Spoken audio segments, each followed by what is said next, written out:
अस्सलाम वालेकुम फ्रेंड्स, कैसे आप सब? I'm sure all are fine. This is Mubashar Iqbal Chauhan, advocate high court and legal lecturer. हमारा आज का टॉपिक बहुत ज़्यादा इंटरेस्टिंग है, custody of minor and maintenance of minor. यानी कि एक बच्चे की कस्टडी, उसकी हजानत किसके पास जाएगी, बाप के पास या माँ के पास। एक बच्चे का खर्चा कितना होगा, कम से कम कितना होगा, ज़्यादा से ज़्यादा कितना हो सकता है। अगर कोर्ट खर्चा ज़्यादा डाल दे आपको और आप कम करवाना चाहते हो तो कैसे करवाओगे। अगर कोर्ट खर्चा कम डाल दे और आप ज़्यादा करवाना चाहते हो तो आप कैसे करवाओगे। अगर बच्चे की कस्टडी कोर्ट माँ को दे दे तो बाप कैसे ले सकता है, क्लेम कर सकता है। और अगर बच्चे की कस्टडी कोर्ट बाप को दे दे तो माँ कैसे क्लेम कर सकती है। ये एक कम्प्रीहेंसिव टॉपिक है जिसको डिटेल से रेलिवेंट प्रोविज़न के साथ डिस्कस करने वाले हैं। बहुत ज़्यादा इंपॉर्टेंट है और इसके ऊपर बारहा हमें रिक्वेस्ट भी आ चुकी हैं इस एक टॉपिक के ऊपर।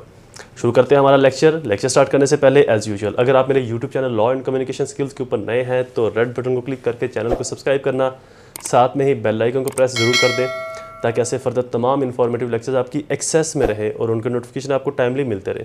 मेरी छोटी सी फीस है, उसको ज़रूर फुलफिल कर दिया करें। मेरी फीस आपने 3 स्टेप के अंदर पे करनी है। फर्स्ट, कम से कम 10 रुपये डोनेट कर दे। सेकंड, 2 लोगों की हेल्प कर दे। थर्ड, मेरे और अपने पेरेंट्स के लिए दुआ, अल्लाह ताला उनको सेहत तंदुरुस्ती अता फरमाए। शुरू करते हैं हमारा topic, custody of minor and maintenance of minor. सबसे पहले तो हम मेंटेनेंस ऑफ माइनर को डिस्कस करते हैं और उसके बाद कस्टडी ऑफ माइनर को डिटेल से डिस्कस करेंगे। मेंटेनेंस ऑफ माइनर के अंदर 2 पोर्शन आ जाते हैं, एक पोर्शन है लड़के का और एक पोर्शन है लड़की का। अब दोनों की मेंटेनेंस का तरीकेकार भी डिफरेंट है, डिटर्मिनेशन भी डिफरेंट है। कस्टडी की तरफ हम बाद में जाएंगे, पहले हम मेंटेनेंस को डिस्कस कर लें। पहला, लड़की की जो मेंटेनेंस है, जो खर्चा है, वो बालग होने तक तो बाप ने देना ही देना है। उसके बाद शादी तक लड़की का सारा खर्चा बाप पे करेगा और शादी के बाद अगर खुदा न खास्ता तलाक हो जाए तो तलाक के बाद भी जो लड़की का खर्चा है वो उसका बाप ही उसको देने का पाबंद होगा। That is a discretionary power of court. इसको आप रिट के अंदर डिटरमाइन करवा सकते हैं हाई कोर्ट से। लड़के का खर्चा बालग होने तक बाप देने का पाबंद है। अब एक केस आया मेरे पास, उसके अंदर लड़के की जो एज है वो 18 साल थी। लॉ ये कहता है कि बालग होने तक खर्चा बाप देने का पाबंद है।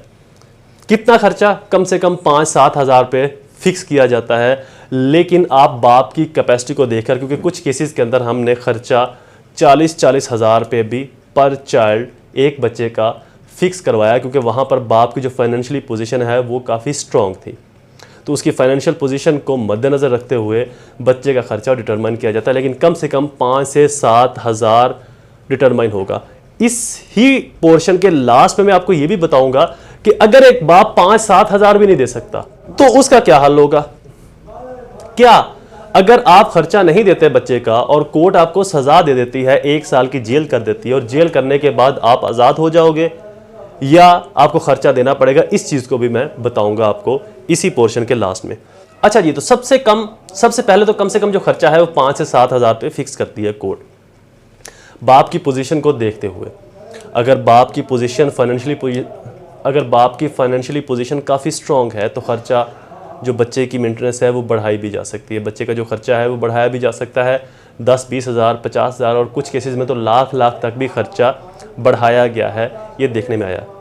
अच्छा जी, लड़की बालग होने तक तो खर्चा लेगी, शादी होने तक भी सामान्य जहेज का तमाम खर्चा बाप देने का पाबंद है। और अगर लड़की को डिवोर्स हो जाती है तब भी वो अपने बाप से खर्चा लेने की पाबंद है। लड़का बालग होने तक खर्चा ले सकता है, जो कि हमारे यहाँ 18 साल एज है बलूगत की।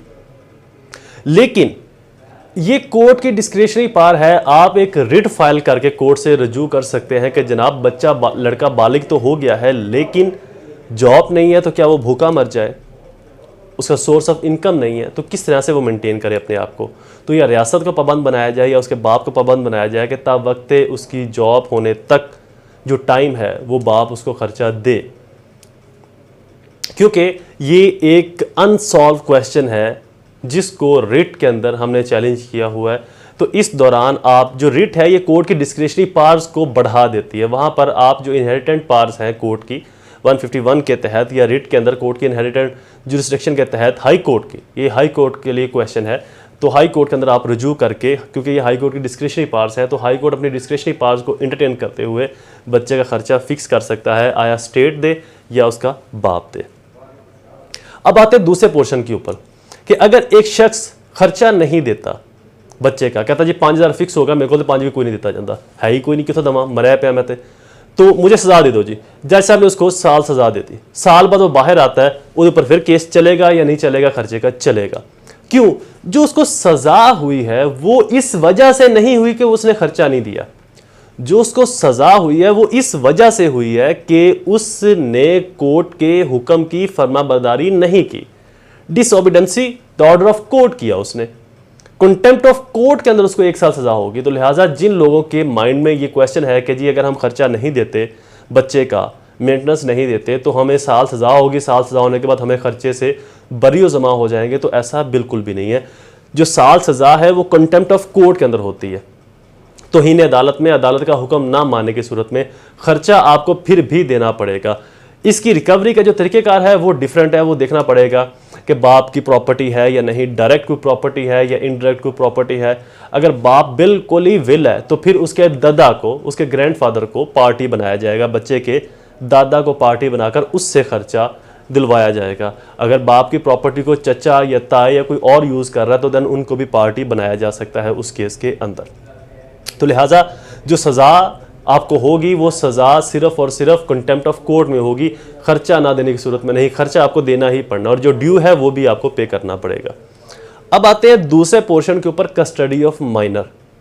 माइनर की कस्टडी का तरीक़ेकार गार्डियन एंड वार एक्ट 1890 के अंदर मेंशन है, जो कि सेक्शन 7 से डील करता है power of the court to make order as to the guardianship. ये कोर्ट के इख्तियारात हैं कि वो अपनी पावर्स को इस्तेमाल करते हुए गार्डियनशिप को मुकर्रर करे।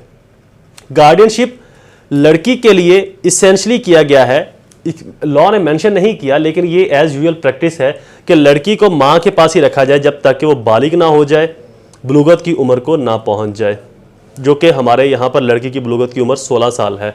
16 साल या बुलूगत की उम्र तक लड़की माँ के पास रहेगी।